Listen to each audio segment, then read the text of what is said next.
Jake Sidle back at the 2024 Classic in the Country, and we are here. Some might call us the Three Stooges as we start off day number 3 here. That checks out. Yep, I'm here with Troy, Fritz, and Tony Lane, all getting set to go here for day number 3. Thanks for coming out here, and thank you for not making me call all these games. So it's just me and Matt. I wouldn't have a voice by the end of today. Happy to be here, and I lost a bet to Matt, so that's why we're here. That's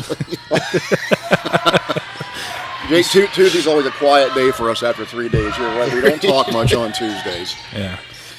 So Tony, you're back this year to help us out with the Classic in the Country. I know we got to work together some last year, but it's just great to see this event continue to grow. Yeah, every year. I mean, it's really exciting to get easy for the Classic in the Country, even though I don't cover a lot of high school basketball anymore. This is the one event that you look every year, see who's coming, what players are coming in. And when I tell people that I'm covering this, I'm saying I'm covering the best high school girls basketball showcase in the country you can make a good case for. With players from all around the country over the years and teams, it's been an amazing event. And, of course, I come out here for this one. It's huge. And it's not just for the food. The noodles are good. The The trail and Swiss may also be okay. It's good too. You got to add a little bit of ballpark mustard and ketchup to that trail and Swiss. Nah, don't. Come on. Okay, next. We're not. Nope. If you don't know, Desecrated it. Tony knows a lot about smoking meat, so he's not probably not a big fan of using the ballpark mustard on the bologna. No. You got to do it just trail and Swiss and bun, man. Trail, Swiss, you can't. The flavors, the nectar of the gods that they insert into the trail is all you need. You know, our listeners need to know it's only 9 o'clock in the morning. You guys are on lunch food all day. Oh, I know. Well, breakfast is for posers. Like, the cookies over here have oatmeal on. They count as breakfast. We call those bacon and eggs. yeah, those are good cookies. They're each like 1 pound. Yeah. So you're going to be on a few games with us today, Tony. What are you looking forward to the most? I'm just looking forward to like really good basketball. I feel like there's always a tale of two halves. You know, it's hard to get a game where both teams like crush it both halves or both bad or play poorly. I don't want to say bad, but play off-brand for 2 straight halves. There's normally a first and a second, and it's 2 different stories, and they always end up close at the end. So I'm just curious on the storylines today, see what players stand out, step up to the occasion, because I know we're going to see a couple performances that are just going to like blow you away, and I'm really looking forward to see who, how, why, and what big plays, what big runs, what big upsets, what big comebacks. That's what I come to the Classic for.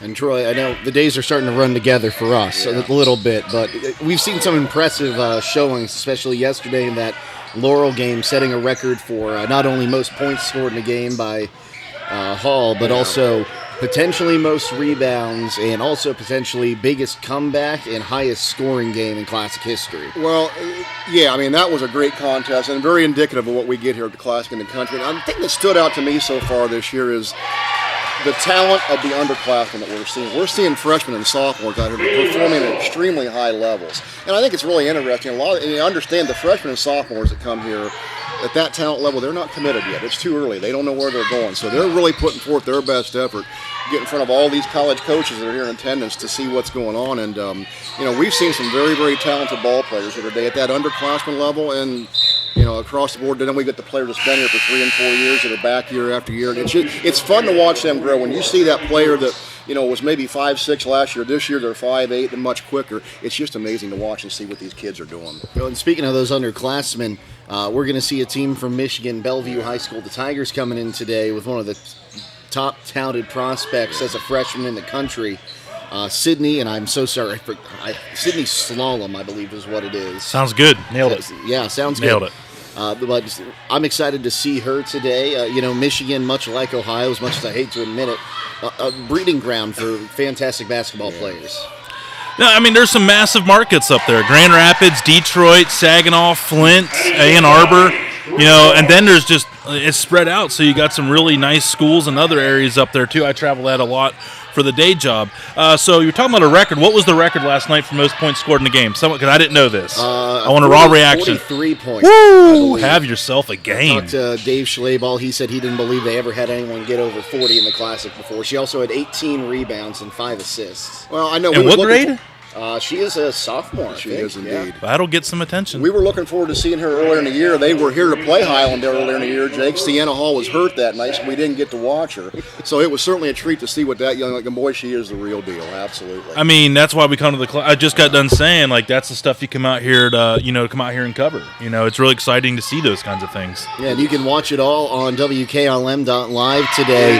And if you want to see Sienna Hall play again today, Laurel is going to be squaring off against Portsmouth. I've just blanked on Portsmouth's mascot. The Spartans. Are they the Trojans? Trojans? Right. Lady Trojans from Led by Portsmouth. Amy Hughes, who awesome basketball player in her own right. She was a player at UConn, transferred to Pitt, was an All-American. And, yes. Was it transferred to Xavier? Okay. Getting some help from the background. Yeah. Casey Well, Claxton giving us our direction. I just know that she committed to UConn, was a baller, and her kids are ballers. Took up, and they're still a young team. I don't think they might have like one senior this year, so that should be a really with the coach that's played at that level, she's going to get them girls how to play some defense. So be curious to see how she backs up that performance yesterday. That'll be a fun one. That'll be a really fun one. Absolutely. Hey, well, thanks for taking some time to talk to us. We're going to wrap things up here so we can go get some noodles and the people back on the FM dial. Don't text me for having a 10-minute interview again. I'm going to talk to this kid about putting ballpark mustard on a trail in Swiss. Oh, it's so. Never been so let down in my life. Stay tuned. More updates from the 2024 Classic and Country head your way next on WKLM.